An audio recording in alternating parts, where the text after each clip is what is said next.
If you're listening to this, you may drift off before the end. So before you do, make sure to subscribe, turn on notifications, and just relax. Close your eyes now, we can begin. I woke up feeling strange, not sick, not in pain, but off. Like something inside me had shifted overnight. The room was quiet, the soft hum of my bedside fan filling the stillness. It was just another morning. Or at least I thought it was. Then I saw it. A thin, pale scar running along the left side of my abdomen. It wasn't there yesterday. I sat up fast, pushing the covers away, my heart pounding. I ran my fingers over the scar, feeling the slightly raised skin.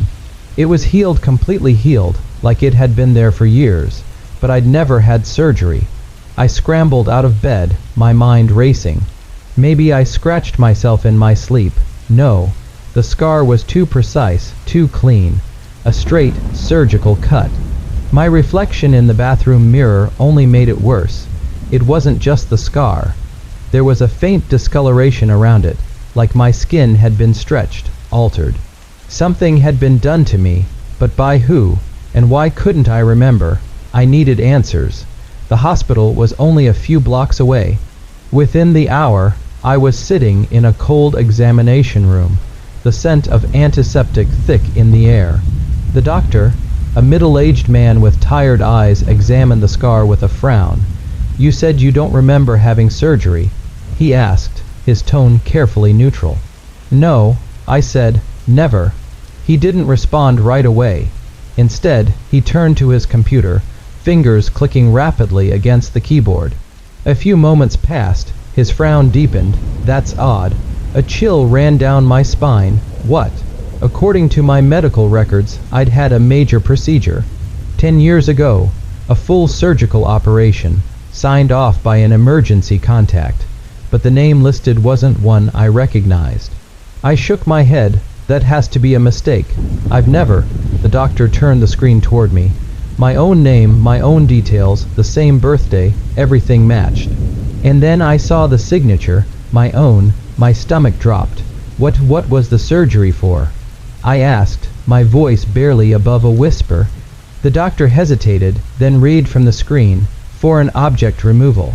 I felt cold all over. My skin prickled. What kind of object? The doctor didn't answer. Instead, he turned back to the screen, clicking through files. His expression shifted, confusion, then alarm. "There's no file," he murmured. "No scan, no surgical report, just a note." I leaned in. "What does it say?" His face paled. His voice was barely audible when he read it aloud. "Do not disclose." The room felt smaller, the walls pressing in. Something was missing. Something had been inside me, and someone, maybe even me, had wanted to make sure I'd never find out. But I had found out, and now I had to know the truth. The doctor didn't say another word. He just sat there, staring at the screen, his fingers hovering over the keyboard like he was debating whether to dig any deeper. I swallowed hard. My throat was dry. "What do you mean, do not disclose?" I asked, my voice barely above a whisper. He exhaled sharply, rubbing his temple. "I don't know. There's no scan, no surgeon's notes, no details on what was removed." His eyes flickered to the scar on my abdomen. "But according to this, whatever it was inside you for years." A chill ran through me. None of this made sense. I should remember something, a hospital visit, a recovery period, anything, but there was nothing. Just a void where those memories should have been. "I need to know who signed off on this," I said, my pulse hammering in my ears. "Who's listed as my emergency contact?" The doctor hesitated, then turned the screen back toward himself, scrolling down. His face darkened. The name was there, but it wasn't anyone I knew. Elaine Mercer. The name meant nothing to me. No family, no friends, no coworkers. Just a stranger. My stomach twisted. "Can you look her up?" The doctor hesitated. He stopped. His brow furrowed. His fingers twitched toward the keyboard, but he pulled his hand back. "I don't think I should get involved in this." A heavy silence filled the room. I leaned forward. "Please." He glanced toward the door, then back at me. His expression had changed, like he knew something he couldn't say. Finally, he sighed and typed something into the system. A few clicks, a pause, then he froze. The color drained from his face. "What is it?" I demanded. The doctor slowly turned the screen toward me. I expected an address, a phone number, maybe even a photo. But instead, no records found, nothing, no birth certificate, no address, no medical history, just a blank file. Like she never existed. I stared at the screen, my hands going cold. My heart pounded against my ribs. "That's not possible." The doctor shook his head, his voice uneasy. "Whoever she is, she was wiped from the system." I sat back, my breath shaky. What the hell was happening? The scar, the missing records, the vanished emergency contact. I wasn't just missing memories. Someone had erased them. I felt the doctor's eyes on me. He opened his mouth, then shut it again. When he finally spoke, his voice was low, careful. "I don't know what this means," he said, "but if I were you, I'd stop looking." A cold dread settled over me. Because the way he said it, the way his voice trembled, made it sound like people who asked too many questions didn't always get answers. They just disappeared, but I couldn't stop. I had to find out who Elaine Mercer was, and more importantly, what the hell was inside me. I left the doctor's office with my mind racing, my pulse hammering in my ears. Elaine Mercer didn't exist. At least, not in any system the hospital could access. But she had been listed as my emergency contact. She had signed off on my surgery, and somehow I had signed my own consent form for something I couldn't remember. That meant one of two things. Either I had willingly erased my own memory, or someone had done it for me. Neither possibility made me feel any better. I stepped out onto the street, the world suddenly feeling different. Like I was walking through a life that wasn't entirely mine. The scar on my abdomen burned, as if it knew I was getting too close to something. I needed answers, and I knew exactly where to start. I didn't go home. Instead, I took a cab to the town records office. If Elaine Mercer wasn't in hospital records, maybe she was listed somewhere else: property records, government databases, even old newspapers. The clerk at the front desk barely glanced at me as I approached. "I'm looking for information on someone," I said, keeping my voice steady. "A woman named Elaine Mercer." She sighed, pushing her glasses up the bridge of her nose. "Birth records, marriage, or death certificate." I hesitated. "Any records you can find." She gave me a look, but typed the name into her computer. I watched the reflection of the screen in her glasses, saw the list of results populate. My heart pounded. "There's only one listing," she said. I leaned in. "Where?" She frowned, then turned the screen toward me. My stomach dropped. It was an obituary. Elaine Mercer had been dead for 12 years. I swallowed hard. "Can I see the full record?" The woman clicked a few times, then printed the page. I snatched it the moment it came out of the machine. The obituary was brief. No family listed, no cause of death mentioned, just a small note. Elaine Mercer, 42. Found deceased in her home. That was it. I stared at the paper, my pulse hammering. The woman who signed off on my surgery, who was listed as my emergency contact, had already been dead for 2 years when it happened. None of this made sense. I turned back to the clerk. "Do you have an address?" She nodded and scribbled it down on a slip of paper. I took it with a shaking hand. This was insane. A dead woman had been tied to my surgery. My memories were missing. Someone had put something inside me, and taken it out years later. I had to know why. I was going to Elaine Mercer's house. Elaine Mercer had been dead for 12 years. Yet, 2 years after her death, she had signed off on my surgery. I couldn't stop staring at the obituary in my hand as I rode in the cab toward the address the clerk had given me. Every logical part of my brain was screaming that this wasn't possible, that someone had made a mistake, that there was a simple explanation. But I didn't believe that, because nothing about this felt like a mistake. The ride was quiet, except for the occasional rattle of the cab's old engine. Outside, The city streets blurred, past in streaks of neon and shadow. I tried to steady my breathing, but my fingers clenched around the obituary until the paper crumpled in my grip. The cab slowed. "This is it," the driver muttered, barely glancing back at me. I stepped out onto the sidewalk. The house loomed ahead, dark and lifeless. It was a small, aging structure, tucked away at the end of a dead-end street. The windows were covered in grime, the porch sagging slightly under years of neglect. "A for sale" sign was half buried in the overgrown grass.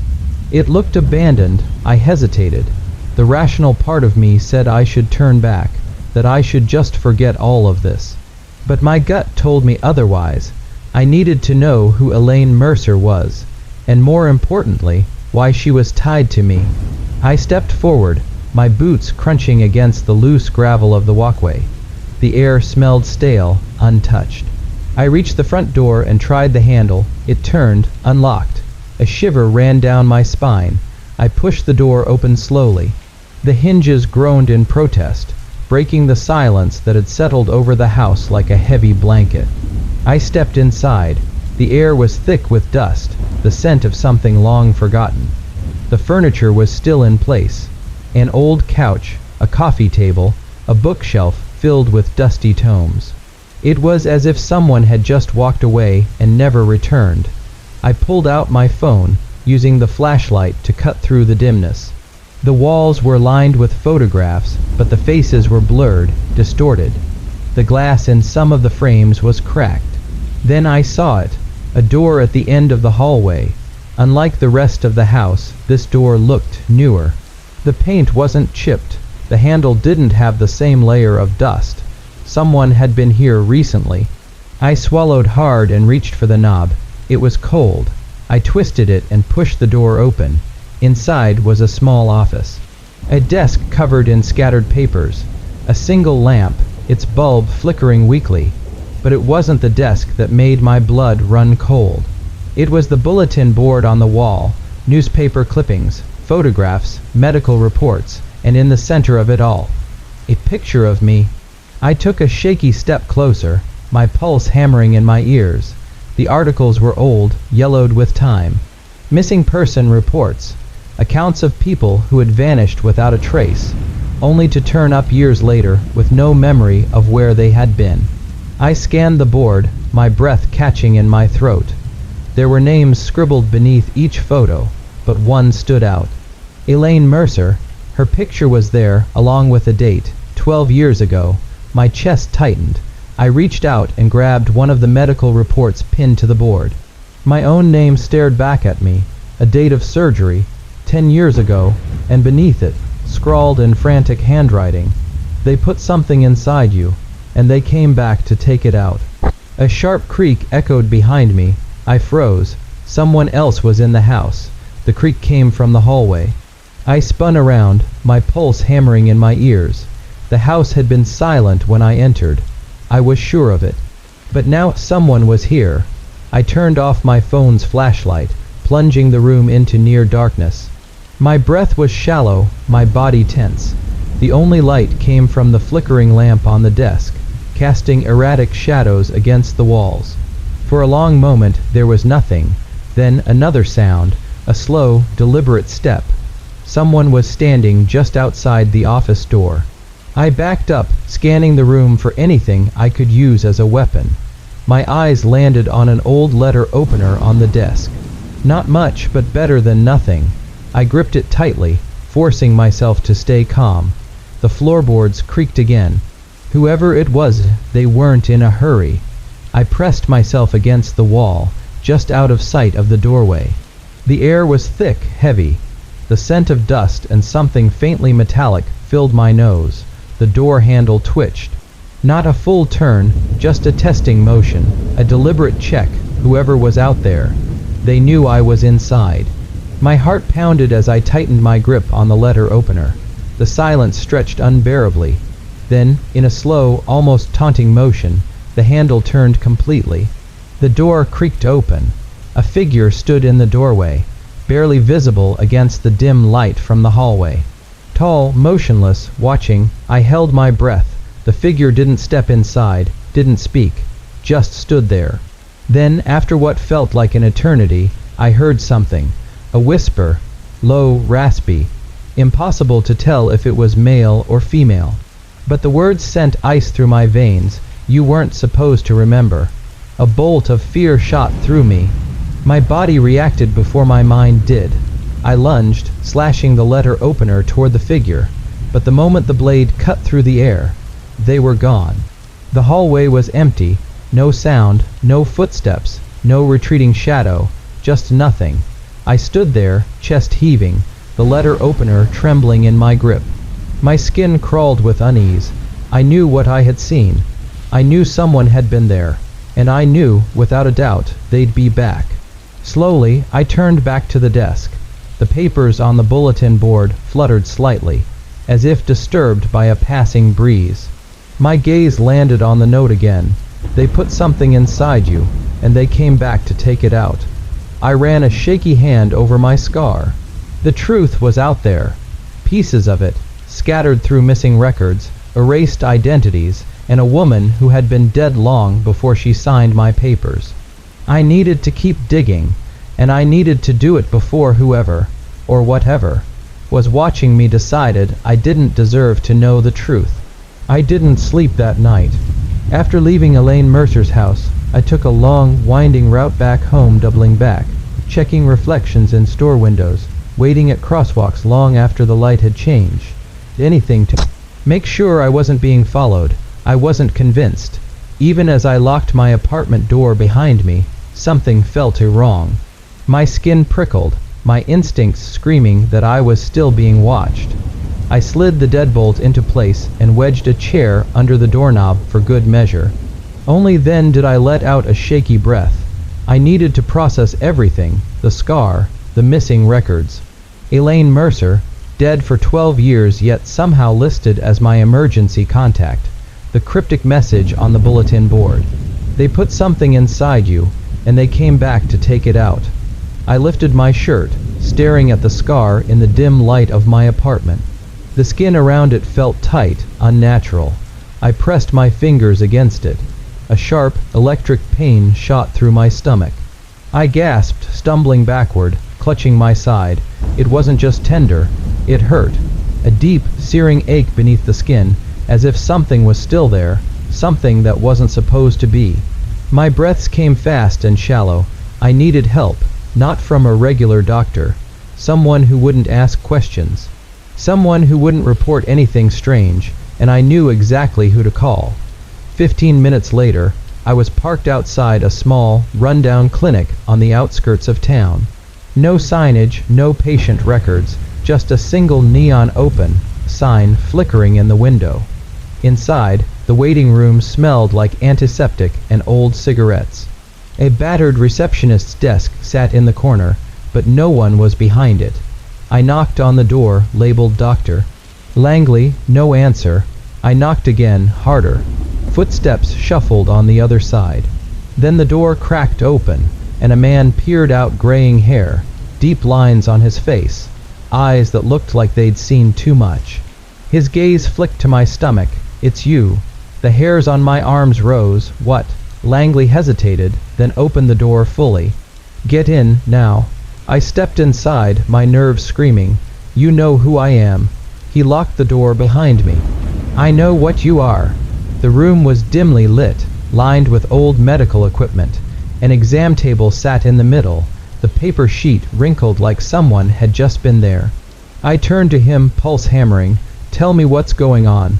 Langley exhaled sharply. Lie down. I hesitated. His voice turned sharp. If you want answers, lie down. My legs felt like lead as I climbed onto the exam table. The paper crinkled under me. Langley rolled a stool over, slipping on a pair of gloves. He pressed his fingers to my scar. Pain flared through my body, sharp and deep, like something twisting inside me. I sucked in a breath through my teeth. Langley's jaw tightened, just as I thought. What is it? He stood, walking over to a cabinet.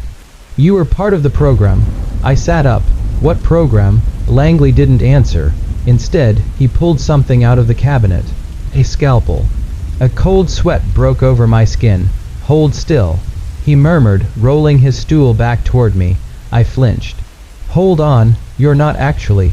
If I don't open you up now," Langley said, voice eerily calm, "you won't have the choice later." Every muscle in my body screamed at me to run, but some deep, dark part of me already knew. Something was still inside me, and if Langley was right, someone would be coming back for it. Langley's gloved fingers hovered over my scar, the scalpel glinting under the dim exam room light. I tensed. "Wait, what do you mean, the program?" He didn't answer. Instead, he pressed his fingers into the scar again, this time with more pressure. A jolt of pain shot through my abdomen, sharp and unnatural, as if something inside me was resisting his touch. I gasped. "Jesus," Langley's eyes flicked up to mine. "You feel that?" "No, I'm just screaming for fun." I snapped through clenched teeth. His lips pressed into a thin line. "It's worse than I thought." I swallowed. "What the hell is inside me?" Langley didn't answer immediately. Instead, he stood and moved to the far side of the room, rummaging through a drawer. The sound of clinking metal sent a fresh wave of unease through me. "Listen," he said without looking up. "You came here for answers, but you're not gonna like them." I pushed myself up onto my elbows. "Try me," Langley sighed and turned back toward me. Something small and metallic held between his fingers. A handheld X-ray scanner. "We need to see what we're dealing with before I open you up." A chill ran through me. "Before you open me up, you're talking like it's guaranteed." "It is." He powered on the scanner, the screen flickering to life. "Because if I don't do it, someone else will, and I promise you, they won't be as gentle." I stared at him, my throat dry. "Who?" He didn't answer. Instead, he brought the scanner down to my abdomen and pressed the screen against my scar. A low hum filled the room as the machine whirred to life. Static flickered on the screen, forming shapes, outlines, then, suddenly, Langley stiffened. His fingers went white around the scanner, his face drained of color. My stomach clenched. What do you see?" Langley didn't speak. He just slowly turned the screen toward me, and the moment I saw it, my blood ran cold. There, deep beneath my skin, nestled between my organs, was something metallic. Small, uneven, almost fractured. But that wasn't what made my breath catch in my throat. It was moving. I felt bile rise in my throat. "What the?" Langley shut off the scanner, his hand trembling slightly. "It's still active." I stared at him, my mind spinning. "Active? What the hell does that mean? What is it?" Langley hesitated. Then he spoke, so softly I barely heard him. "It's a tracking device." The room tilted. "A what?" Langley nodded. "And if it's still functional," he took a slow step back, "that means they know exactly where you are." The words barely had time to register before bang. A gunshot shattered the silence. The light bulb above us exploded. I dove off the exam table as glass rained down, my ears ringing. Langley cursed, scrambling toward a cabinet. My mind screamed at me to move. Another gunshot. The door splintered.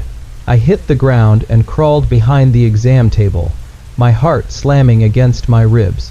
Langley yanked open the cabinet, pulling out a revolver with shaking hands. "They're here," he muttered. My breath came in short, panicked bursts. Who the hell were they? And more importantly, what the hell had they put inside me? Another gunshot. The doorframe cracked, wood splintering into sharp shards that rained onto the floor. Langley dove behind a metal cabinet, his breath ragged. I pressed myself against the ground, heart slamming against my ribs. Someone was trying to kill me. I should have run, but I couldn't, not with the thing inside me, not with Langley being the only one who could help me. The door creaked open. Slow, deliberate footsteps entered the room, heavy boots, no rush, no panic. They knew we had nowhere to go. Langley met my eyes from across the room. He barely shook his head. "Stay down." I held my breath. The figure stepped into view. A man in a black suit. No mask, no insignia. Just a clean, cut, almost forgettable face. But his eyes, they were empty, cold, as if nothing behind them was human. A silencer was screwed onto the barrel of his gun. He scanned the room slowly, his gaze sweeping past the overturned exam table. Langley tensed. I could see him weighing his options: fight or die. The man's voice was smooth, controlled. "Dr. Langley." Langley said nothing. "I know you're here." Silence. The man sighed, then took a step closer to the table. "Give him up." A cold knot of fear formed in my stomach. "You have no idea what you're protecting, Doctor." Langley's fingers tightened around the grip of his revolver. I clenched my jaw, my brain racing for a way out. There had to be another exit.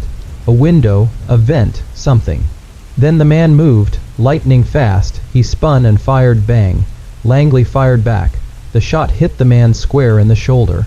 Blood sprayed against the pale green walls, but he didn't react, didn't grunt, didn't flinch, just looked down at the wound with mild irritation, like he'd been stung by a bee. Then he took another step forward. Langley's eyes widened. "What the?" The man grabbed Langley by the throat, lifted him effortlessly, one-handed off the ground. Langley choked, his gun falling from his grip, legs kicking uselessly in the air. I didn't think, didn't hesitate. I moved, snatched Langley's fallen revolver off the ground, took aim, and bang. The bullet hit the man in the side of the head. He staggered. For the first time, his grip loosened. Langley dropped to the ground, gasping for breath. The man turned to face me, and for a split second, I saw something shift beneath his skin. Like his face wasn't real, like something underneath was trying to push through. Not human. The realization sent a jolt of terror through me. Langley was already moving. He grabbed me by the arm, yanking me toward the back of the room. "There's a door. Go." We bolted. The moment we crashed through the back door, another shot rang out, wood splintering near my head. I ducked, sprinting after Langley down a narrow alleyway. We ran, no looking back, no slowing down. Just the pounding of our footsteps against wet pavement, the distant hum of the city around us, and the cold, undeniable fact that whoever was after me wasn't human. We ran down the alley, across the street, through a construction site where the air smelled like wet cement and rust. Every breath burned my lungs, but we didn't stop, couldn't stop. Behind us, I could still hear him. His footsteps were steady, unhurried. He wasn't chasing us. He was following us. Langley grabbed my arm and yanked me behind a dumpster. We crouched low, panting, as the distant hum of city traffic filled the air. My hands were shaking. My head was spinning. What the hell was that? I whispered. Langley wiped blood from his mouth, his eyes darting around. I was afraid of this. I grabbed his shoulder. "That guy. He got shot in the head. He should be dead." Langley just stared at me. "They don't die like we do." Something cold slithered down my spine. "Who are they?" Langley hesitated. "Not who." His voice was grim. "What?" I swallowed hard, my mind racing. "You said I was part of a program." "What program?" Langley exhaled slowly. "A long time ago, the government experimented with a certain kind of tracking device. One that wasn't just a chip, but something alive." I felt my stomach drop. "Alive," Langley nodded. "It bonds to your nervous system, feeds off your body's energy, and most importantly," he met my eyes, "it lets them find you, anywhere, anytime." The scar on my abdomen suddenly felt 100 times heavier. I pressed a hand to it, my breathing uneven. Langley kept talking. "Most test subjects didn't survive. Their bodies rejected the implant, or worse." I clenched my jaw. "But I did." Langley nodded. "Yeah, and now they want it back." A wave of nausea rolled over me. My mind flashed back to the X-ray, to that thing buried inside me, to the way the man in the suit barely reacted when I shot him. I suddenly felt like I was going to be sick. "They put something in me," I muttered, mostly to myself, "and now they're hunting me." Langley tensed. "They won't stop." He peeked around the dumpster, and they're already here. My pulse spiked. "What?" Langley grabbed my wrist and pulled. "Move." I stumbled forward just as a bullet ripped through the dumpster where my head had been a second ago.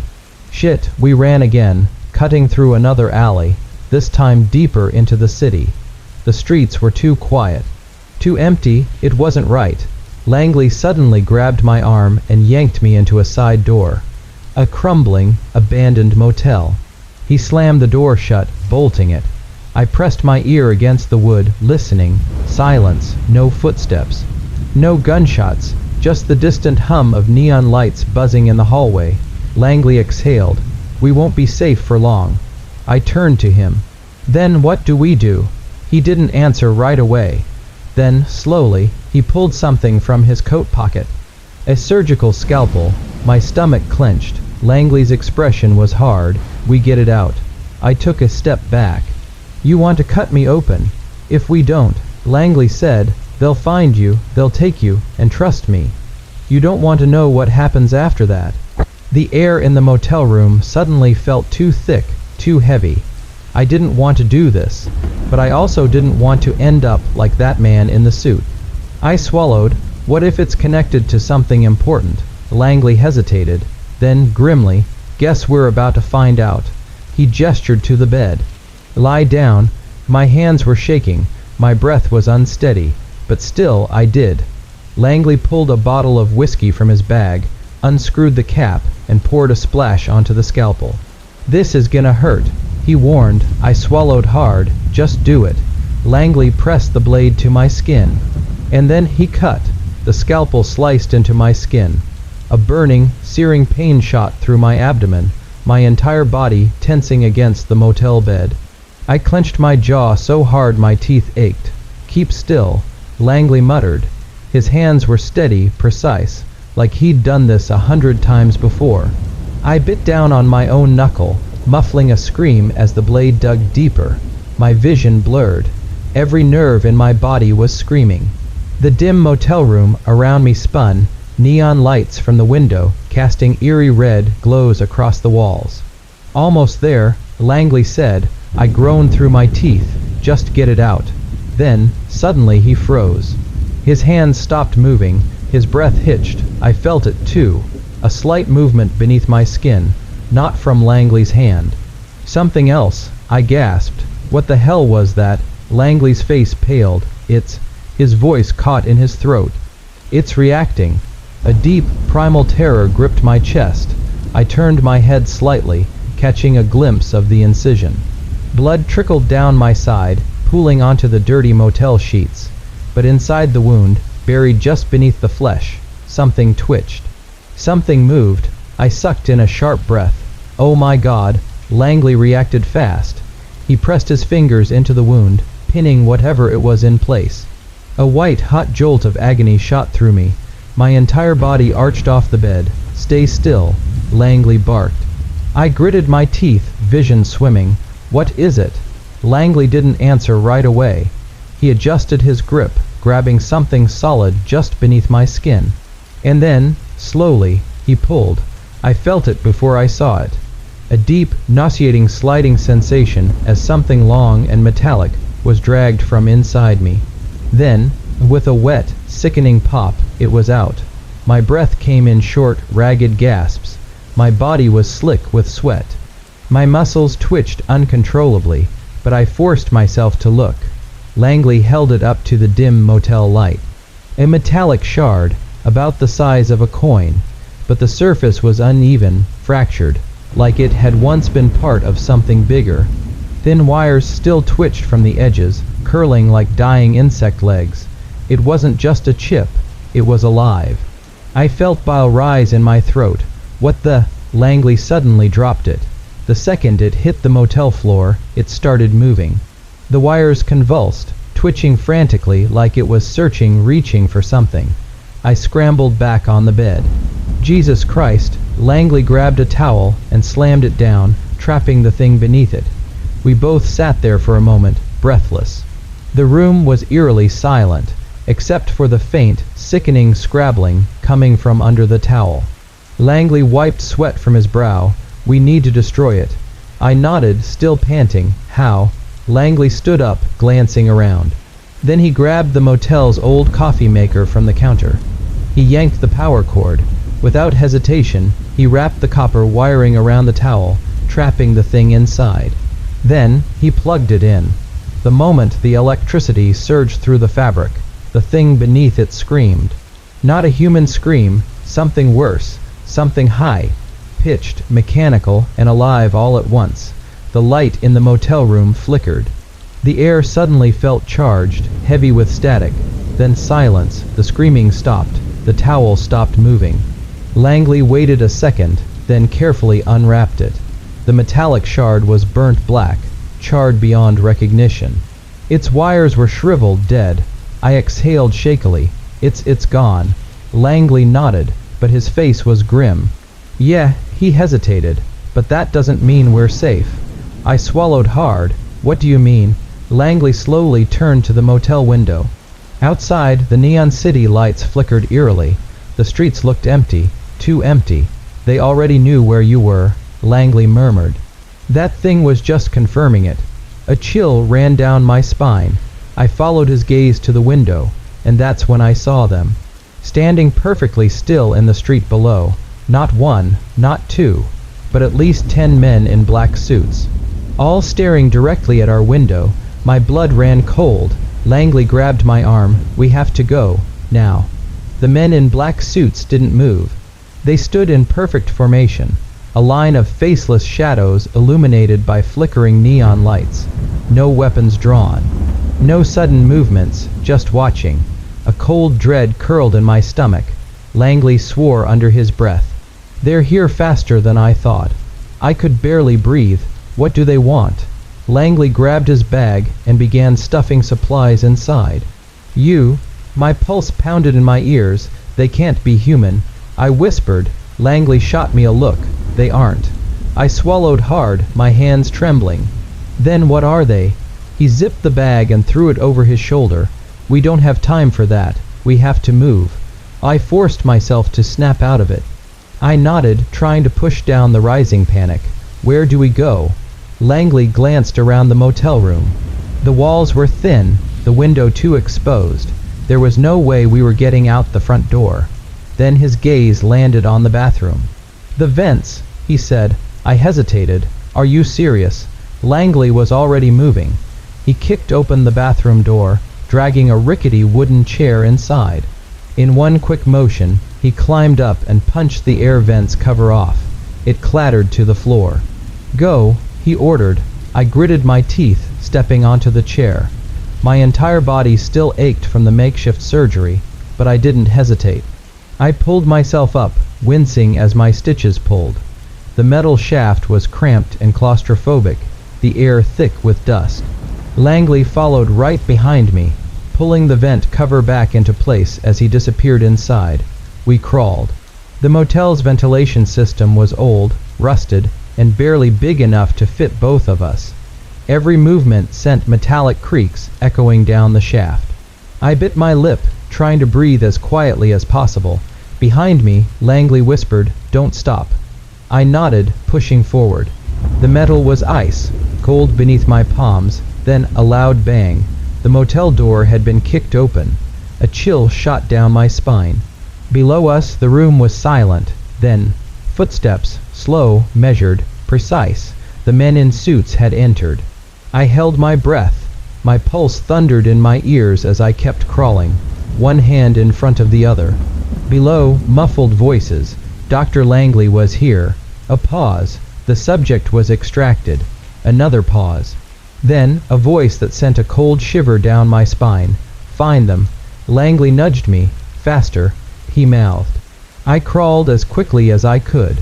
The vent shaft twisted ahead, leading toward another part of the motel. I turned the corner just as a loud crash came from below. I risked a glance down through the slits in the vent. One of the men in black was staring directly up at me. A scream caught in my throat. His face was unnervingly blank. No emotion, no reaction, just cold, dark eyes. Then he opened his mouth, but no words came out, only static. A horrible, warbling distortion of sound, like a radio caught between stations. The noise sent an instant spike of pain through my skull, rattling inside my head. Langley grabbed my ankle. Go, go. I scrambled forward, my breath ragged, ears ringing. The static grew louder, vibrating through the metal shafts. Then the vent collapsed. The section behind us buckled inward with a sickening crunch. The walls caved, metal twisting like paper. Langley barely dodged the collapse, gripping the edge of the shaft. I reached out and grabbed his arm, pulling with everything I had. Langley grunted, his legs kicking against the crumbling vent. I strained, every muscle burning. With one final heave, I yanked him up. We tumbled into the next shaft, breathless and shaken. Langley wiped sweat from his brow. That was too close. My head was still spinning from the static. What was that noise? Langley's expression was grim. They're not talking to us. I swallowed. Then who are they talking to? A long pause, then Langley whispered, each other. We didn't stop crawling until the static faded. I didn't realize I had been holding my breath until I exhaled shakily, the metallic taste of fear thick on my tongue. Langley moved behind me, his breathing ragged but controlled. The motel vents led us to the laundry room. I kicked out the loose grate and dropped down first, my legs barely holding me up as I landed on the cold tile. The scent of detergent and bleach filled my nose. Langley landed beside me a second later. We're not safe yet, he whispered. He was right. The moment I turned toward the door, I saw a security camera. It was mounted in the corner, its red light blinking steadily. And then, it moved, the lens shifted, locking onto us. Langley grabbed my arm. They know we're here. I barely had time to react before a voice crackled over the motel's intercom system. Not a normal voice, the same warped static as before. It droned through the speakers, garbled and broken, like a voice that was trying to mimic speech but failing. Then, through the distortion, a single word formed, stop. I froze. Langley didn't. He grabbed the nearest thing, a metal laundry bin, and hurled it at the camera. Crash, sparks flew as the screen shattered. But before I could even breathe, the sound of rushing footsteps filled the hallway outside. I spun toward the door. Shadows flickered under the frame. They're coming. I whispered. Langley grabbed a mop bucket, flipping it over to reveal a metal grate in the floor. A maintenance hatch. Help me open this, he hissed. I dropped to my knees, fingers digging into the rusted edges. It was heavy, stuck from years of grime and neglect. The footsteps outside grew louder. I clenched my jaw and yanked. The hatch popped open. Langley shoved me inside first. The space beneath was a narrow tunnel, barely wide enough to move through. I crawled fast, ignoring the ache in my body. Langley followed, yanking the hatch shut behind him, just as the laundry room door burst open. From the darkness of the tunnel, I saw their black shoes step into the room. At least 4 of them. They moved silently. No talking, no hesitation, just searching. My pulse pounded as I pressed myself deeper into the cramped tunnel, trying not to breathe too loudly. Langley nudged me forward. We crawled. The tunnel stretched beneath the entire motel, damp and freezing. The further we went, the more the air changed. It smelled different, like metal and something else. Something rotting. I gagged. Jesus, what is that? Langley didn't answer. His face was tense, focused. The tunnel led to a small exit hatch. I reached for it, then I froze. There was something on the other side. A low, rhythmic beeping. A machine, a monitor. I glanced back at Langley. His face was grim. Wherever we are, he whispered, they don't want us to find it. I swallowed hard, my hand hovering over the hatch. Then, I pushed it open. What I saw made my blood turn to ice. A hospital room, dimly lit, empty, except for the bed and the person lying in it. I stepped closer, my entire body trembling. The figure in the bed was hooked up to machines. And Roman 4, a heart monitor, tubes running from their arms. Their chest rose and fell in slow, mechanical breaths. I moved to the side, my heart hammering. Then I saw their face. And every single thought in my brain shut down. Because the person lying in the hospital bed was me. I couldn't move, I couldn't breathe, I just stared. The person in the hospital bed had my face, my hair, my hands, even the scar on my abdomen, peeking out from under the hospital gown. It was me, but that was impossible. Langley was silent behind me. I could feel the tension in the air, his breath slow and careful. I took a shaky step forward. The heart monitor beeped steadily. Roman-4 fluids dripped from the bag, snaking into my arm. The slow, mechanical rhythm of the ventilator filled the room. I had no memory of this, no memory of ever being here. Then I saw the clipboard. It was hanging at the foot of the bed, filled with scribbled notes and medical jargon. My hands trembled as I reached for it. Patient name, redacted date of admission, 10 years ago, condition, stable. Do not revive without authorization. I felt like I was going to throw up. Langley, I whispered, my voice barely holding together. What the hell is this? His jaw tightened, exactly what I was afraid of. I turned to face him. No cryptic bullsh asterisk T. Tell me what's going on. He hesitated. His fingers clenched around the strap of his bag. I told you before I worked on a project, a classified one, and you. He gestured to the unconscious me in the bed, were part of it. I swallowed hard. I never agreed to this. Langley gave me a dark look. That's the thing you did. The room spun around me. You're lying. I wish I was. I stumbled back, the steady beep of the heart monitor mocking me. My skin burned. My lungs ached. My body felt wrong, like I didn't belong in it. Then the heart monitor changed. The beeps slowed. Then quickened, then slowed again. My stomach twisted. What's happening? Langley grabbed my arm. We need to go, now. But I couldn't move. Because the other me in the bed moved first. My breath caught in my throat. The figure's fingers twitched. The eyes beneath the closed lids fluttered. The breathing on the ventilator hitched. Then they opened their eyes and locked onto me. A horrible sensation crawled down my spine. Their gaze wasn't empty. It was aware. They knew I was standing there. Then their lips moved. I barely heard the sound over the pounding of my own heart. But I saw the words, 3 silent, terrifying words, "That's not you." A scream built in my throat. Langley grabbed me, yanking me toward the tunnel. Move. The machine started going haywire. The heart monitor flatlined, a shrill, piercing screech of an alarm filling the room. The Roman-4 bags burst, liquid splattering across the floor. The lights flickered violently. The air shifted. Like something was pulling me back. I scrambled into the tunnel, Langley shoving the hatch closed behind us. The last thing I saw before the door slammed shut was the other me sitting up in the bed, smiling. We crawled like hell. Langley was right behind me, his breath ragged, his hands pushing me forward. The tunnel was too narrow, too dark, and the echo of the hospital alarms chased us. But something else chased us too.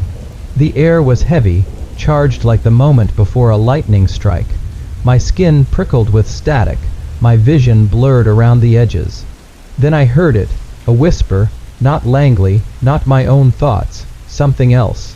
It slithered into my ears, crawling down my spine. You took something that wasn't yours.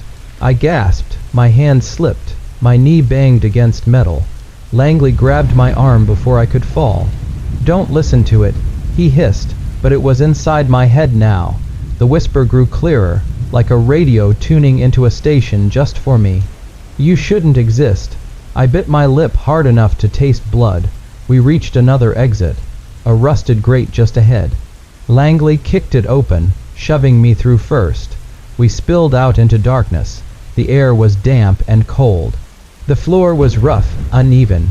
My hands landed in gravel. We weren't in the hospital anymore. We were in a tunnel. A real one. Langley stumbled beside me, coughing against the dust. We have to keep moving. I pushed myself up, legs shaking. Where are we? He pulled out a small flashlight, clicking it on. The weak beam of light barely cut through the dark, revealing curved stone walls slick with moisture. Rusted train tracks ran beneath our feet, vanishing into the abyss ahead. A subway. I whispered. Langley nodded.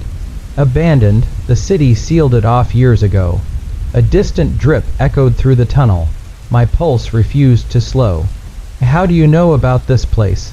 Langley didn't answer right away. He turned the flashlight toward a faded sign on the wall. its letters barely visible through years of decay. I squinted. It wasn't a subway station sign. It was a research facility plaque. I felt my stomach drop. What the hell is this place? Langley's jaw clenched. A shortcut. Now let's go. I turned back toward the tunnel entrance. My breath caught in my throat. Something was standing there, right where we had crawled out of the vent. A figure, tall, wrong, silent, and then it stepped forward. The tunnel shook. The air grew thick with static. Langley grabbed my wrist. Run. I didn't argue. We bolted down the tunnel, feet pounding against the gravel, lungs burning. Behind us, the figure moved faster. It didn't run. It didn't even walk. It just glided. The whisper slithered back into my head. Come back. I gritted my teeth, forcing my legs to move faster. The tunnel stretched ahead, a yawning black void. Then I saw it, a door. Langley reached it first, slamming his shoulder against it. The metal groaned but didn't budge. I turned. The figure was closer now. I couldn't see its face, just a silhouette, humanoid but wrong. Then, it reached toward me, my chest seized. A horrible, squeezing force wrapped around my ribs, pulling me backward. It was taking me. Langley roared, shoving his gun into my hand. Shoot, IT. My fingers fumbled, my vision blurred. The static in my head roared. I raised the gun with shaking hands, fired. The tunnel exploded with light. A deafening boom tore through the air. For a split second, the static vanished. The crushing force around me released. Then silence. I blinked. The figure was gone. The tunnel was empty. Langley wasted no time. He turned back to the door, throwing his full weight against it. It burst open. Bright white light flooded through the gap, momentarily blinding me. I stumbled forward, my breath ragged, my mind reeling. Then I saw where we were. Not a subway, not a hospital, not even a tunnel. We were standing in a lab. And lined up along the walls were tanks, each one filled with liquid, each one containing a person. A person that looked exactly like me. I couldn't breathe. Langley cursed under his breath. I staggered forward, my hands trembling. The people inside the tanks weren't dead. Their eyes were open. Their chests rose and fell. One of them, the one closest to me, blinked. And then, in perfect synchronization, they all turned to look at me. They were watching me, dozens of them. Each tank was filled with fluid, wires running from their heads, arms, and chests. Their bodies floated in eerie suspension, their eyes wide open. And every single one of them looked exactly like me. My breath hitched. My legs locked in place. Langley cursed under his breath. I turned to him, my voice barely a whisper. What the hell is this? He didn't answer. He was staring at the tanks too, but not with surprise. Not with shock, with recognition. My stomach dropped. You knew about this. Langley finally exhaled, rubbing his temples. I had a theory. I took a step back. A theory. My voice rose. I've been running for my life, being stalked by something, and you had a damn theory. Langley shot me a sharp look. You really want answers right now. I glanced at the figures in the tanks. Their faces were expressionless, their lips slightly parted as bubbles escaped from their mouths. Then one of them twitched. My heart skipped a beat. The body inside the tank spasmed, fingers curling against the glass. Then another one moved, then another. The fluid inside the tanks rippled, and suddenly they were all moving. Their hands pressed against the glass, their eyes locked onto mine, their lips moved, mouthing words. The same words, "That's not you." I stumbled back, slamming into Langley. Crack. One of the tanks fractured. A jagged split raced across the glass, liquid leaking onto the floor. Langley grabbed my arm. We need to leave, now. I didn't argue. We bolted toward the exit door, my boots skidding against the wet floor. Langley swiped a keycard from his pocket and slammed it against the reader. Access denied. My stomach turned to ice. Behind us, another tank shattered. Splash, the sound of liquid flooding the floor. The thud of a body hitting the ground, then a gasp, a ragged, wet inhale. I didn't dare look back. Langley tried the card again. Access denied. F***K. He kicked the door, spinning toward the control panel. It's locked remotely. I clenched my fists, so override it. Another tank shattered, then another. I heard them moving, crawling, their feet slapping against the wet tile, and then a voice, not a whisper, not a hallucination, real, right behind me. Why did you leave us? I turned. One of them was standing now. The first one that broke free. Their hospital gown was soaked, clinging to their frame. Their hair dripped, their skin pale and slightly translucent. But the worst part, their face, my face, but wrong. The eyes were too dark. Their pupils were too wide. Their lips stretched into something that wasn't quite a smile. I took a shaky step back. I don't know what you're talking about. The other me tilted their head. Then they moved closer. Their body twitched unnaturally, like a puppet being forced into motion. Their breath came out in uneven gasps. I felt like I was going to be sick. You left us behind, they said again. You don't remember, do you? I couldn't speak.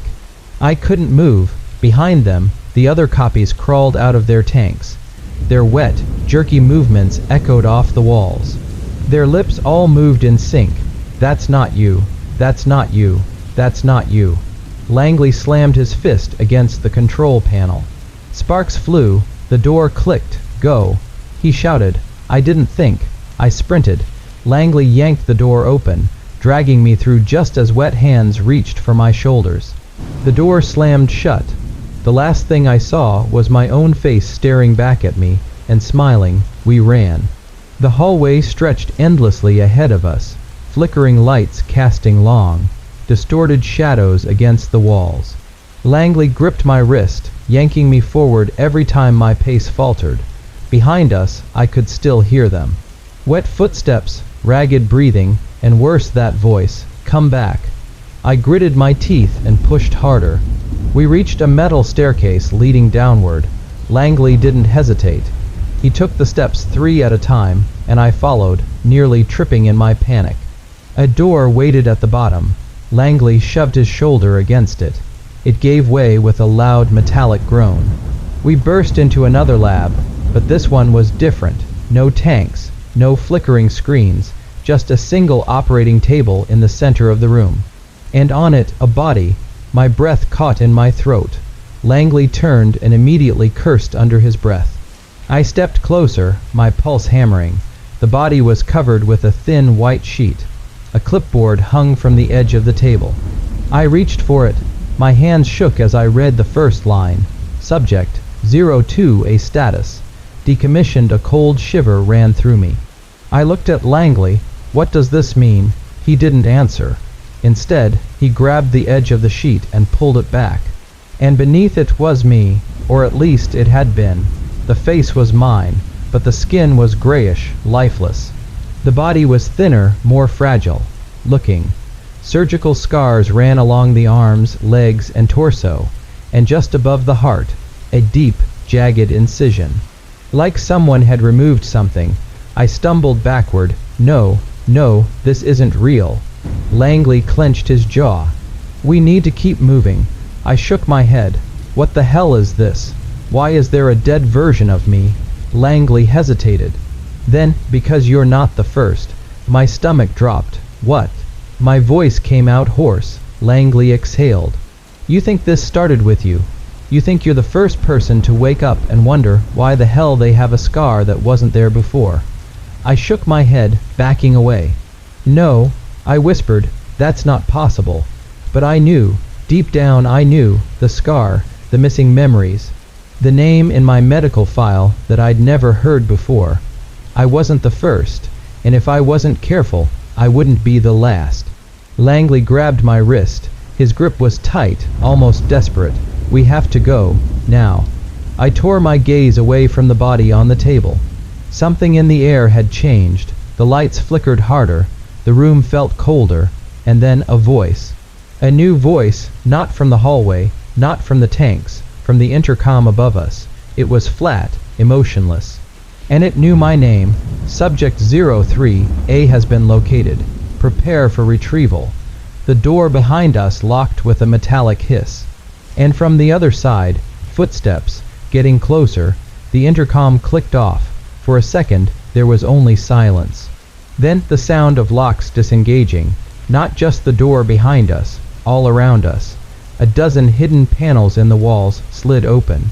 I barely had time to react before Langley grabbed my arm and pulled me toward the opposite side of the room. "We're trapped," I hissed. My eyes darted to the exit, but it was already sealed shut. Langley's face was tense, calculating. "There has to be another way out." I turned, my chest tightening. My eyes flickered back to the body on the table. The other me, my throat went dry, decommissioned. I clenched my fists. "Tell me the truth, Langley. How many of me have there been?" Langley didn't look at me. His silence was answer enough. I took a shaky breath. "So what am I? A clone? A copy? Some kind of, you're you?" Langley interrupted. His voice was sharp, desperate. "Listen to me, whatever they did to you, whatever they took, you're still you." I wanted to believe him. But the body in front of me said otherwise. Before I could speak, the overhead lights flickered. Then the sound of footsteps. Heavy, synchronized, marching. Langley's grip on my arm tightened. "They're here." I turned. Shadows stretched under the doorway. Whoever, or whatever, was outside was right there. I scanned the room, my pulse hammering. There had to be something. A vent, a hidden door, anything.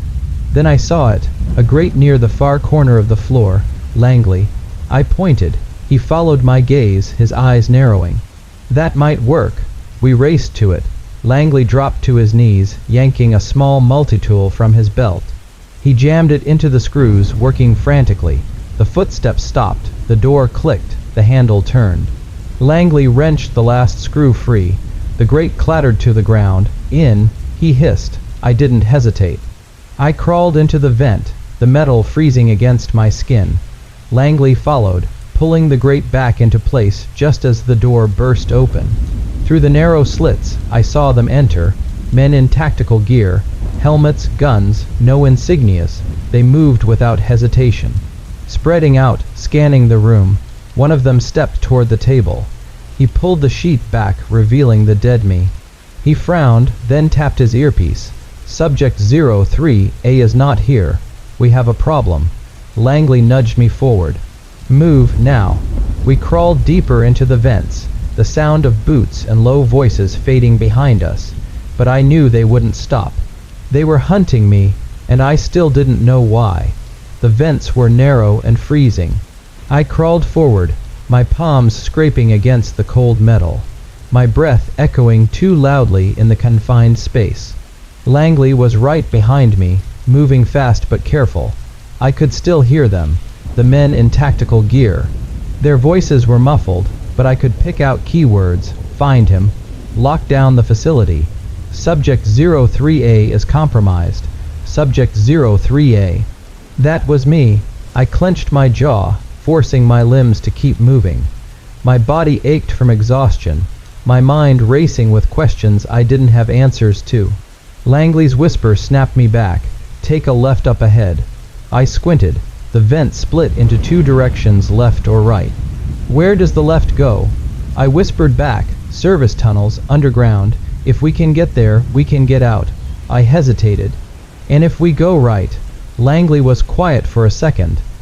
Then we end up back where we started." I didn't need to think twice. I turned left. The vent sloped downward, making it harder to control my movement.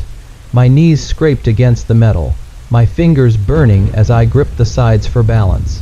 Then a metallic groan. I froze. Langley stopped behind me. What was that? The vent shifted beneath me. And then crack, the metal snapped. I had a split second to react before the vent gave way beneath me. I plummeted, the world blurred around me, the air rushing past my ears. I hit something hard, my body slamming into what felt like a metal grate before I crashed onto the floor below. Pain shot through my limbs, my ribs ached, my vision swam. Above me I heard Langley curse, then his voice urgent. "Get up now." I groaned, pushing myself up on shaky arms. My surroundings spun into focus. It was a different lab. Rows of computer screens lined the walls, displaying endless lines of code, medical charts, brain scans. And at the center of the room, a massive containment pod. It was sealed shut, but behind the thick glass, I could make out something inside. Something human, shaped, something breathing. My stomach twisted. Langley dropped down behind me, panting. "Shit, you okay?" I barely heard him. I stepped closer to the containment pod. The screen beside it flashed a series of data logs. One word stood out among the scrolling text. Donor. My chest tightened. Langley followed my gaze. When he saw the screen, his face went pale. "Oh, hell." I turned to him, my pulse hammering. "What did they take from me?" Before he could answer, the pod released a sharp hiss. The locks disengaged, and then the glass began to open. The pod opened. A thick mist spilled out from inside, curling over the floor like smoke. The hiss of depressurization sent a cold shiver through me. Then, movement. Something inside the pod shifted. Langley took a step back, his hand inching toward his gun. "We need to move now." But I couldn't. I was rooted in place.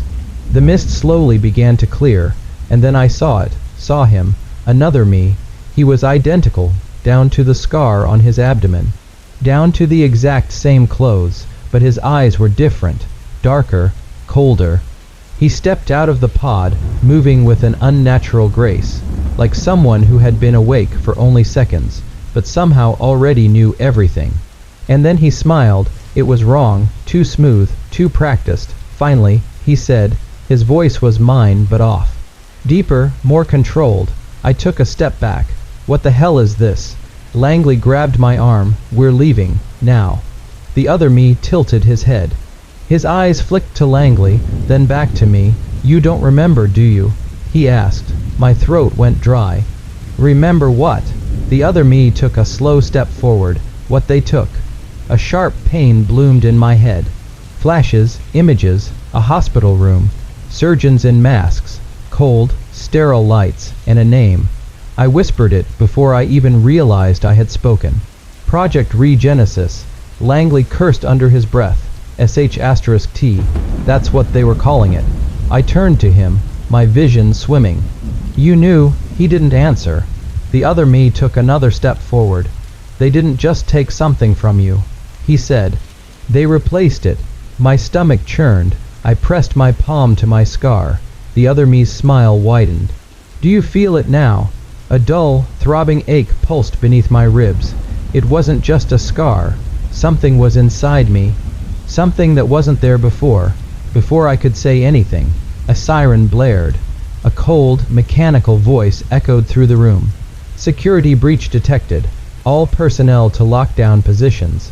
Langley's grip on my arm tightened. "We're out of time," he muttered. "Move."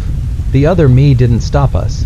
He just stood there, watching, smiling, as if he knew something I didn't, as if he was waiting for something to happen.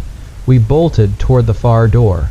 Behind us, the pod hissed shut again, and the last thing I saw before we escaped into the hallway was my own face, staring back at me. And laughing, we ran. The sirens screamed overhead, drowning out everything else. The red emergency lights flashed, painting the hallways in a sickly glow. Langley yanked me forward, taking sharp turns through the sterile corridors. My mind was still spinning. Project Regenesis. Something was replaced inside me, and that thing in the pod. Was it me? We reached a junction where the hallway split in two. Langley stopped, panting. He pulled out a small device from his belt, a security scanner. His fingers flew across the screen. Come on," he muttered. I swallowed hard. What the hell was that thing back there? Langley didn't look up. Not now, I hissed. "There's another me locked in a goddamn pod, Langley. What the hell does that mean? What did they replace in me?" Langley's jaw clenched. "They didn't just replace something." He hesitated. "They removed something too." My stomach dropped. "What?" The scanner beeped. Langley didn't answer. He grabbed my wrist and pulled me toward the left corridor. I yanked free. "Tell me what they took." Langley turned to me, his face tense. "I don't know." Bullsh*T. His nostrils flared.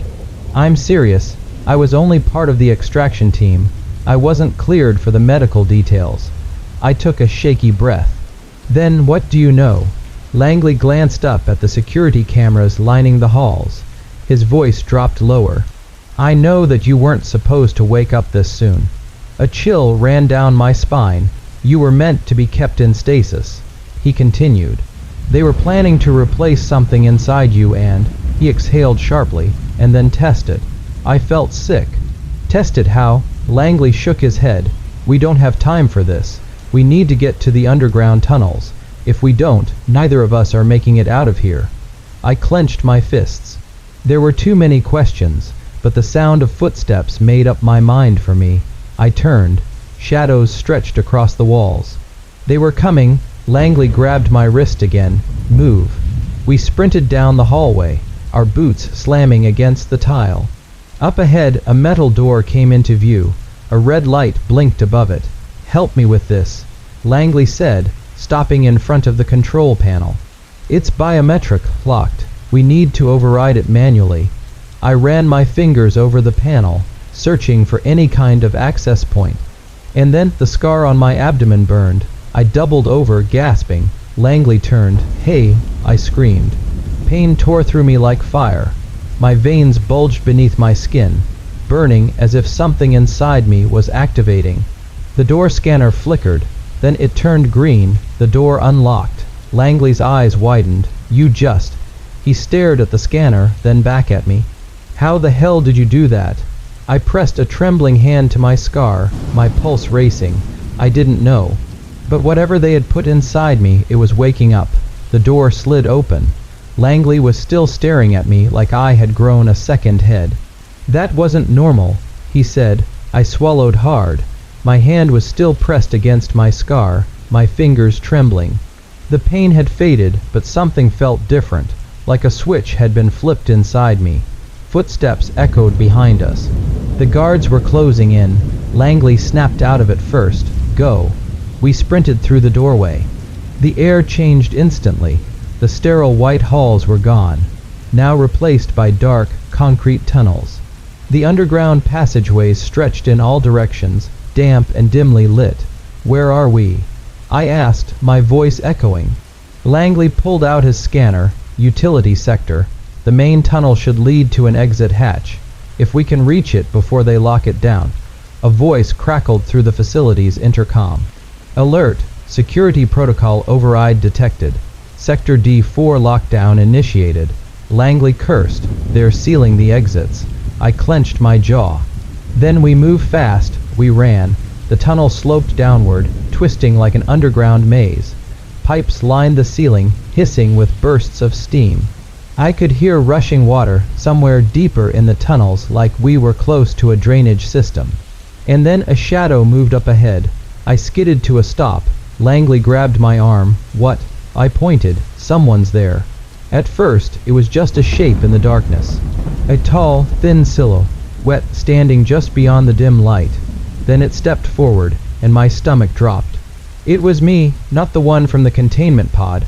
Another one. Langley took a sharp breath. No, that's not possible. The third me tilted his head. His eyes locked onto mine, and then he grinned. Finally, he said. His voice was smooth, deliberate. Langley pulled his gun. I held up a hand. Wait. The other me took another step closer. His body was twitching. The way he moved was wrong, like something inside him was malfunctioning. His skin rippled. Then he spoke again. But this time it was my voice. Do you feel it yet? A sharp stab of pain shot through my skull. My vision blurred. Flashes, a hospital bed, straps around my wrists, a cold voice speaking over me. He's rejecting the graft. Increase the sedatives. I staggered back. The third me lurched forward. Langley fired. The gunshot roared through the tunnel. The bullet hit the third me square in the chest. He didn't fall. He didn't even bleed. Instead, his skin split open, and something inside him began to move. The thing inside him moved. I couldn't breathe. I couldn't look away. The bullet wound on his chest stretched open, the skin peeling back like wet paper. But there was no blood. Instead, something shifted beneath the surface, something black. It wriggled under his skin, a mass of thin, dark tendrils, like roots growing in fast motion. They coiled around his ribs, pulsing like they were alive. Langley fired again. The second shot slammed into his shoulder. He barely flinched, his mouth twisted into a smile. The voice that came out of him wasn't just mine. It was layered like multiple voices speaking at once. "You're waking up," he said. His head twitched to the side, unnatural. My eyes locked onto me. "You can feel it, can't you?" My scar burned. The pain shot through my entire body, spreading from my stomach to my chest, my arms, my legs. My veins darkened. I collapsed to my knees. Langley grabbed my arm. "Hey, stay with me." I couldn't answer. I was burning from the inside out. My head snapped back, and then the visions hit me. A hospital, bright lights. I was strapped to a medical table. Doctors surrounded me, their faces hidden behind surgical masks. Subject is destabilizing. A voice, deep, calm. "Someone in the room. Increase the graft integration rate." "He's not responding. We need to," screaming. I didn't know if it was me or them. Something was inside me. I gasped, snapping back to reality. Langley was shaking me. What the hell was that? The third me took a step closer. "You're remembering," he said. His chest bulged. The tendrils inside him shifted, moving up his throat. I watched, horror struck, as the black tendrils began to push out of his mouth. They twisted in the air, pulsing, reaching. Langley didn't hesitate. He grabbed me, yanked me to my feet. "Run!" I forced my legs to move. We sprinted down the tunnel, the air thick with the sound of something wet and shifting behind us. I didn't look back, but I felt it. The thing inside him, whatever the hell it was inside me too. And it was waking up. We ran. The tunnel stretched ahead, endless and dark. Pipes hissed, steam rising from the walls. The only sound louder than my pounding heartbeat was the thing behind us. A wet, slithering sound, like tendrils dragging across concrete. Langley pulled me forward, faster, but my body was changing. My scar burned hotter than ever, spreading through my veins like fire. My vision flickered. 1 second I was in the tunnels, the next a hospital. My wrists strapped to a table. Subject 07 is destabilizing. Someone standing over me, a man in a black suit, watching. Increase the neural overwrite. He's not ready yet. Pain splitting my skull in half. I stumbled, gasping. Langley grabbed me before I could hit the ground. "Hey, focus." I forced myself upright. "Langley, something's wrong with me. No sh*T. The slithering sound grew louder. I risked a glance back. The third me was still there, but he wasn't human anymore. His body convulsed, twisted. His skin had split open along his arms and chest, and now something else was moving beneath it.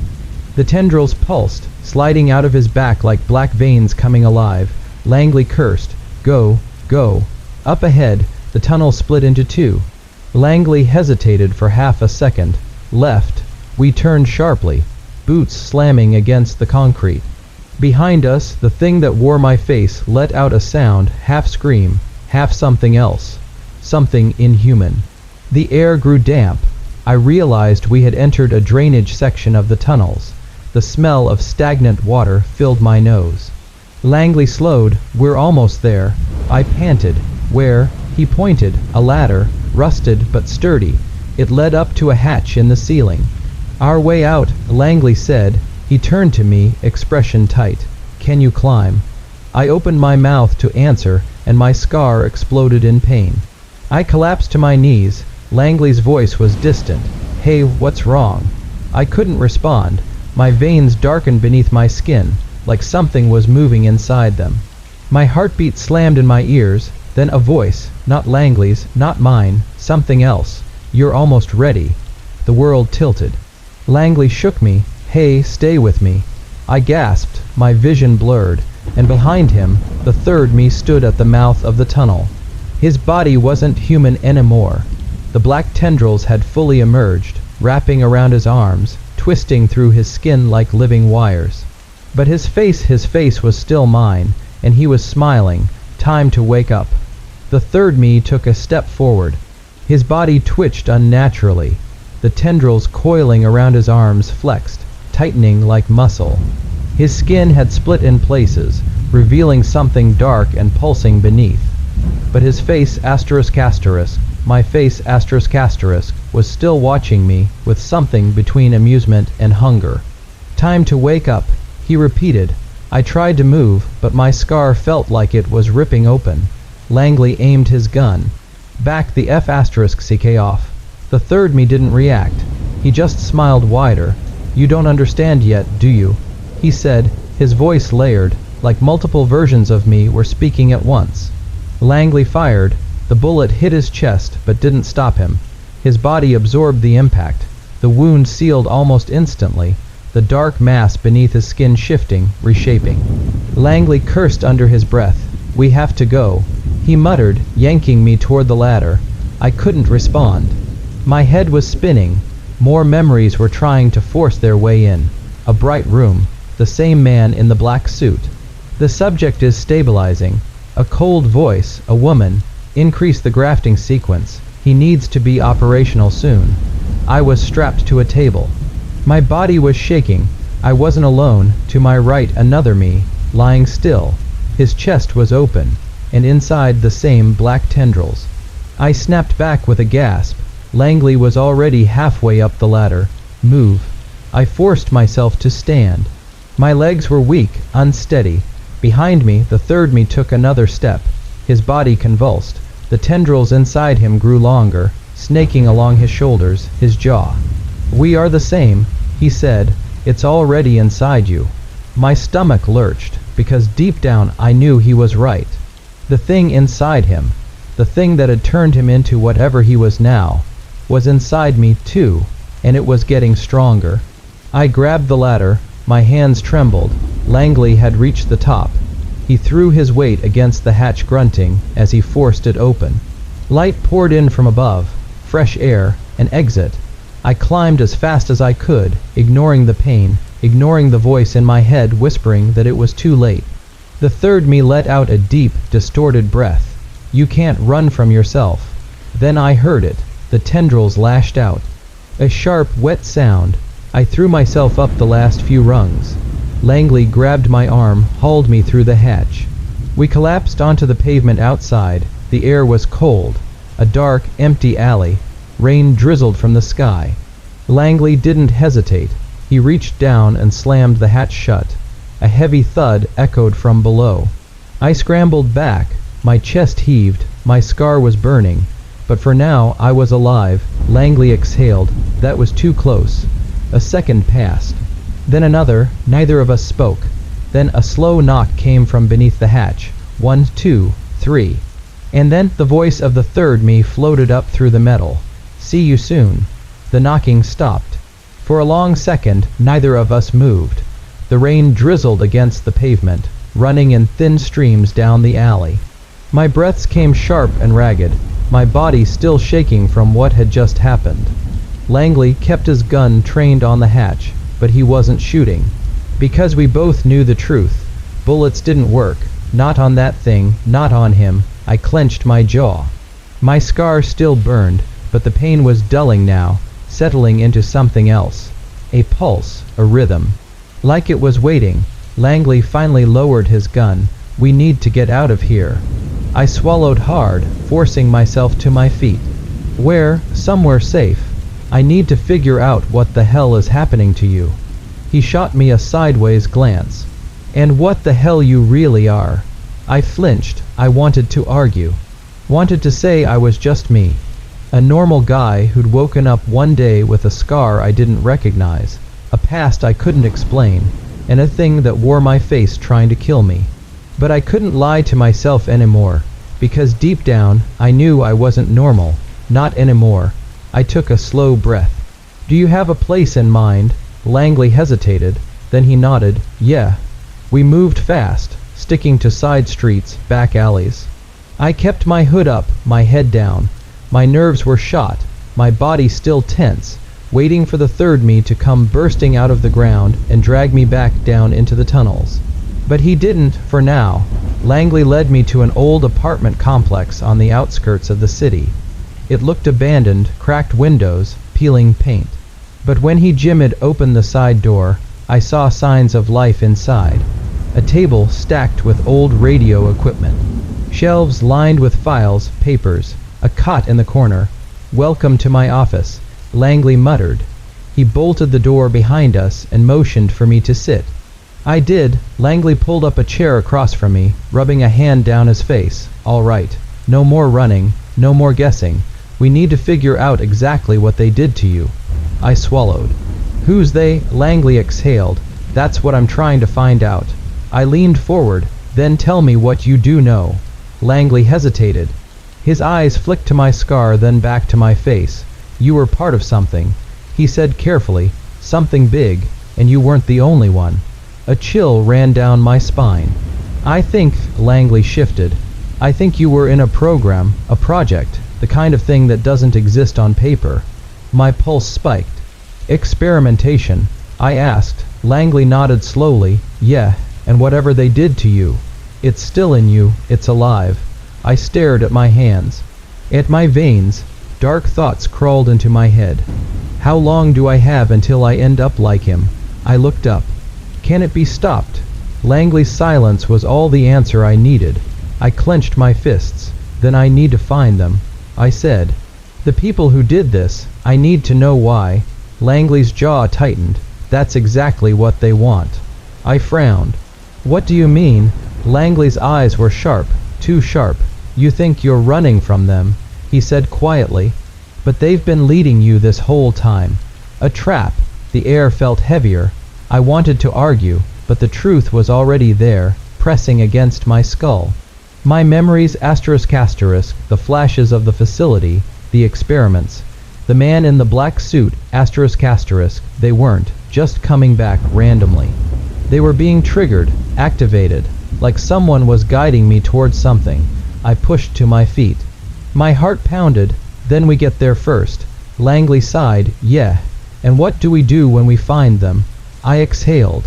A slow, dark certainty settled in my bones. "We make them pay." The rain had stopped. Outside Langley's hideout, the city felt quiet, too quiet.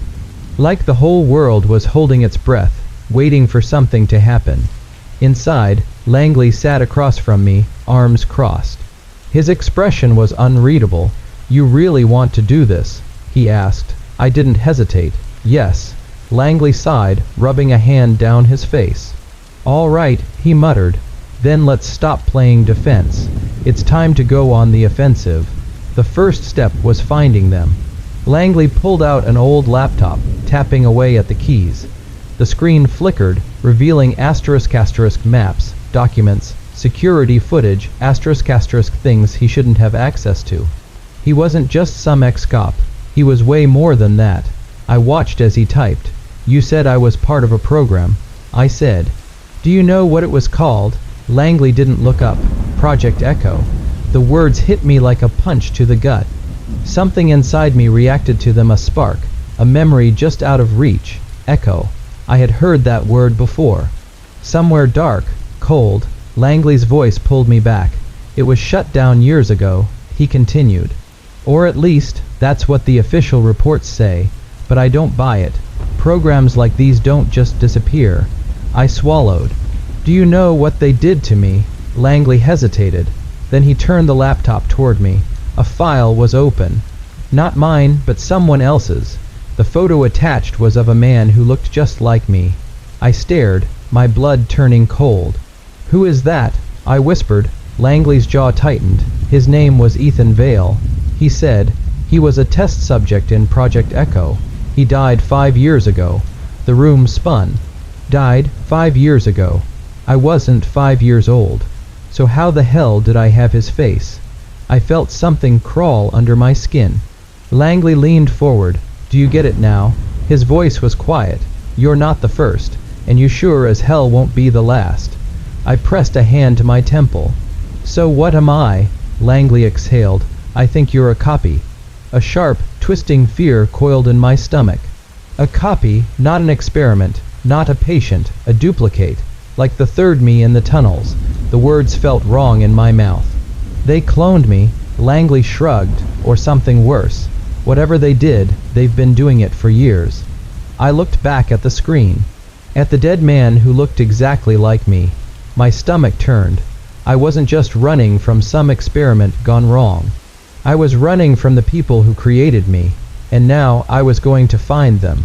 Langley clicked something on the laptop. A new window opened. A live feed from a surveillance camera. A building, steel, fenced off, no signs, no markings. That's the last known facility linked to Project Echo, Langley said. It's abandoned now, but I'd bet anything they're still operating underground. I clenched my fists. Then that's where we go. Langley exhaled. You're not scared, are you? I looked at him. Not anymore. The facility was waiting. Langley drove in silence, his hands gripping the wheel tighter than usual. I could tell he wasn't sure if this was the right move. I wasn't either, but it didn't matter. I had spent too long running, too long trying to piece together who I was, what they did to me, and why I existed at all. Tonight, I was getting my answers, no matter the cost. The building stood in the middle of nowhere. An old research site, fenced off, no lights, no signs of activity. But I knew better than to believe that. Looks abandoned, Langley muttered, parking behind a ridge. It isn't, I said. Langley glanced at me. How do you know? I opened my mouth then stopped, because I did know. Somewhere deep in my bones, I knew there were people inside. I could almost feel them, like a radio signal buzzing at the back of my skull. Langley must have noticed my hesitation, but he didn't press. Instead, he reached into his jacket and pulled out a small, black pistol. You ever used one of these before? He asked. I hesitated. My gut reaction was no, but my hands told a different story, because the moment I gripped the handle, it felt familiar. Natural, like I'd done this 1,000 times before. I flicked the safety off without thinking. Langley raised an eyebrow. Right, he muttered. Guess that answers that. We moved fast, sticking to the shadows, avoiding the security cameras, or what was left of them. They had been smashed, a bad sign. Langley noticed too. Either they abandoned this place in a hurry, or someone else got here before us. I didn't like either option. We reached the side entrance. The metal doors had been forced open. Deep claw marks ran along the steel. Not from an animal, from something else. I swallowed hard. My scar throbbed. Langley didn't hesitate. He raised his gun and stepped inside. I followed. The hallway smelled of dust and antiseptic. Old computer monitors flickered dimly in the darkness. Papers were scattered everywhere. This place wasn't just abandoned. It was raided. Langley checked a nearby desk. Looks like someone wiped the drives. He clicked his tongue. Damn it. I barely heard him, because I was staring at the walls. Lining the hallway were photographs of people of me. I stepped closer. There were dozens of them. Different versions of me, some younger, some older, some with scars, some without, all wearing different clothes, living different lives. I felt sick. Langley came up beside me. His face was grim. Clones, he muttered, or something worse. My pulse pounded. I was looking at different versions of myself. Some of them had already been crossed out, with thick, red ink.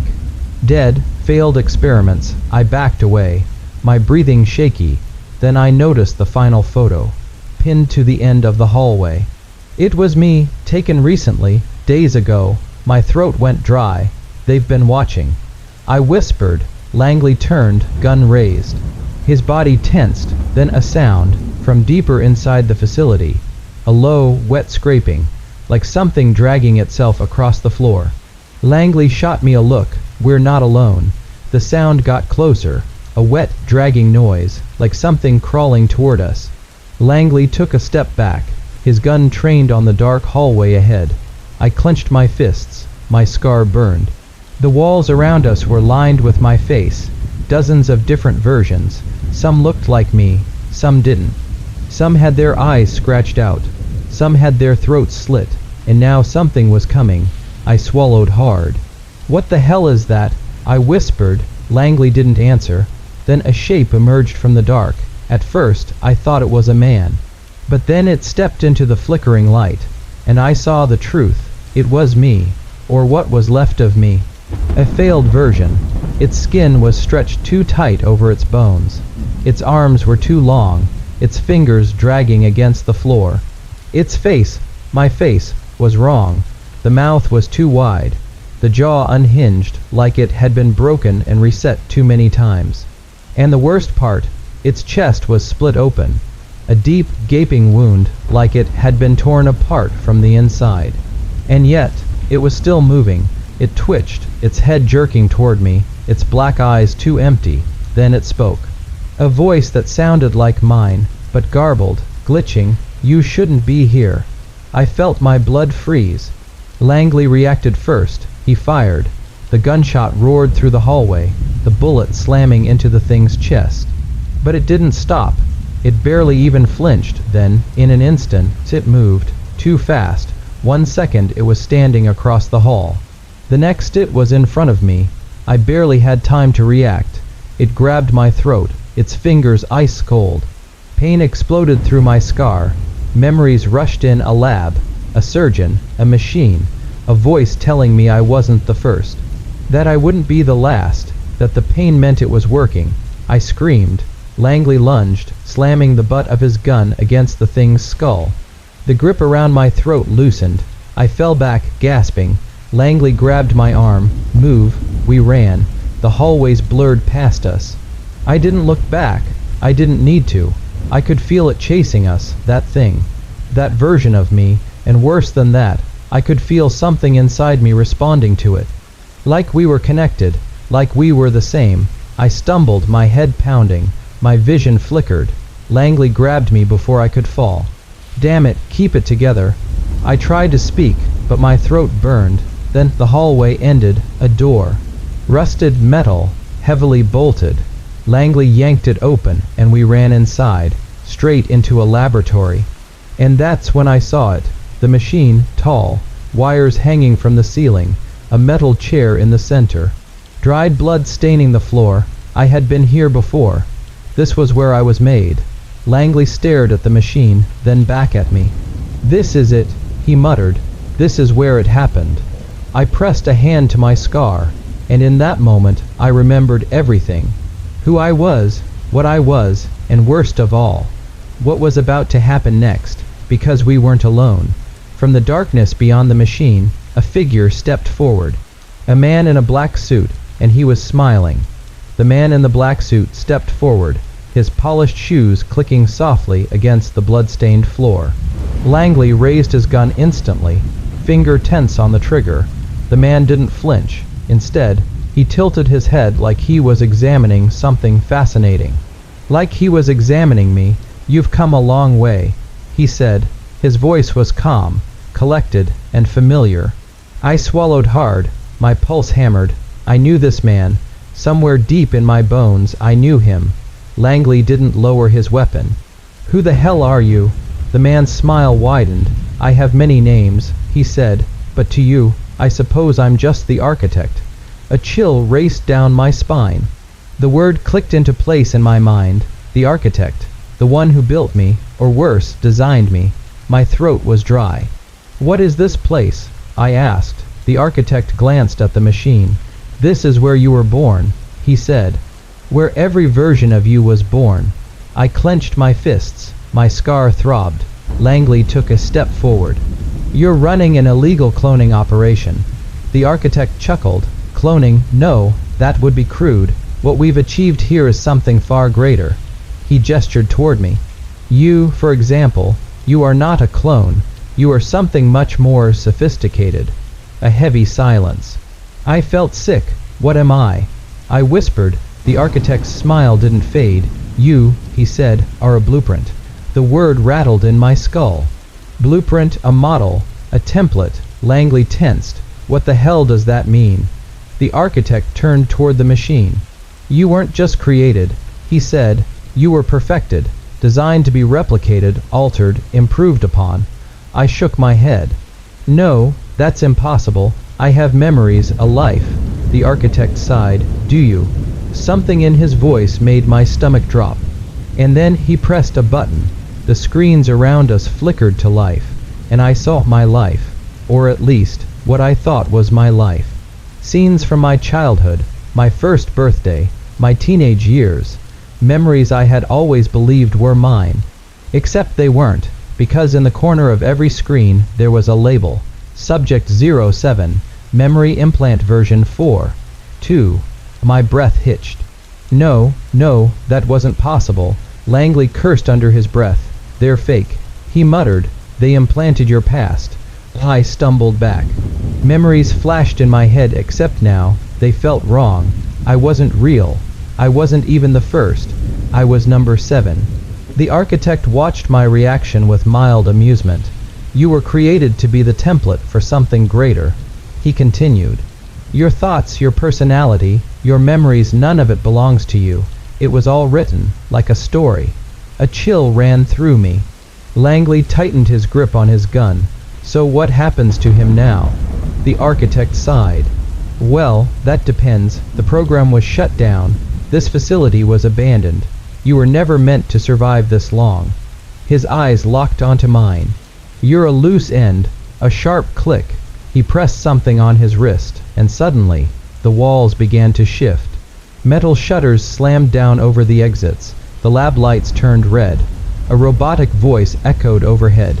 Containment protocol initiated. Langley swore. We need to go now. But I barely heard him, because I was staring at the architect, and he was still smiling. Goodbye, Subject 07, he said, and then he disappeared. The floor beneath him opened up, swallowing him into the shadows below. And then the alarm started blaring. Something was coming, something big, and we had nowhere to run. The walls were closing in. Red warning lights flashed across the lab. The robotic voice repeated its message, its tone cold. Containment protocol initiated. A hiss of steam, a deep, mechanical rumble from the far end of the room. And then, something moved. Langley grabbed my arm. We need to find a way out now. I barely heard him.